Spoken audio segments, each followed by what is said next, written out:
اللہ لا الہ الا هو الحی القیوم، یہ الفاظ آیت الکرسی کے آغاز میں سورہ بقرہ میں آ چکے ہیں۔ ایک بات نوٹ کر لیجئے کہ ایک حدیث میں آتا ہے کہ اللہ کا ایک اسم اعظم ہے کہ جس کے حوالے سے اگر کوئی چیز اللہ سے مانگی جائے تو وہ ضرور دیتا ہے، لیکن اس کو حضور نے بتایا نہیں کہ وہ اسم اعظم کون سا ہے۔ کچھ اشارے کیے، جیسے رمضان میں ایک شب ہے لیلۃ القدر جو 1000 مہینوں سے افضل ہے، تعین کے ساتھ نہیں بتایا وہ کون سی، تاکہ تلاش کرو، زیادہ ذوق و شوق کا معاملہ ہو۔ لیکن جو اشارات آپ نے کیے ہیں اس سے اندازہ ہوتا ہے، کیونکہ یہ فرمایا گیا کہ یہ 3 صورتوں میں ہے، سورہ بقرہ میں، سورہ آل عمران میں اور سورہ طٰہٰ میں، وہ الفاظ الحی القیوم جو مشترک ہیں، سورہ بقرہ میں آیت الکرسی میں آئے ہیں، آل عمران میں یہاں دوسری آیت میں موجود ہیں، اور سورہ طٰہٰ کے بھی شروع کے اندر موجود ہیں۔ نزل علیک الکتاب بالحق، اس نے نازل فرمائی ہے اس اللہ نے جس کے سوا کوئی معبود نہیں، جو الحی ہے القیوم ہے۔ اس میں اشارہ ہو رہا ہے اس کلام کی عظمت کی طرف کہ جان لو یہ کلام کس کا ہے، کس نے اتارا ہے۔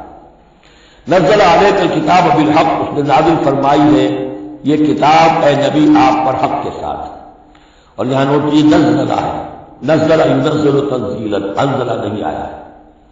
مصدقا لما بین یدیہ، اور یہ تصدیق کرتے ہوئے آئی ہے اس کی جو اس کے سامنے موجود ہے، تورات اور انجیل۔ اور یہ کہ 2 اعتبارات سے تصدیق ہے کہ یہ قرآن تصدیق کرتا ہے ان کی کہ وہ اللہ کی کتابیں تھیں جن میں تحریف ہو گئی، لیکن یہ کہ قرآن اور حضور مصداق بن کر آئے ہیں ان پیشین گوئیوں کا جو ان کتابوں میں تھی۔ وَأَنزَلَ التَّوْرَاةَ وَالْإِنجِيلَ مِن قَبْلُ هُدًى لِّلنَّاسِ، اسی طرح اللہ نے اس سے پہلے لوگوں کی ہدایت کے لیے تورات اور انجیل نازل فرمائی تھی۔ وَأَنزَلَ الْفُرْقَانَ، اور اللہ نے فرقان اتارا، فرقان قرآن مجید کے لیے بھی ہے، فرقان تورات کے لیے بھی ہے، فرقان معجزات کے لیے بھی ہے۔ ہر وہ شے یوم الفرقان ہم سورہ انفال میں پڑھیں گے، غزوہ بدر کے دن کو کہا گیا، جو شے بالکل مبرہن کر دے، حق و باطل کے مابین امتیاز قائم کر دے، وہ فرقان ہے۔ لیکن یہاں اب تحدید کا انداز ہے، دھمکی کا انداز ہے۔ ان الذین کفروا بآیات اللہ، یہ دنیا کی دوسری کتابوں کا معاملہ نہ سمجھو کہ اسے مان لیا تب بھی کوئی حرج نہیں، نہیں مانا تب بھی کوئی حرج نہیں،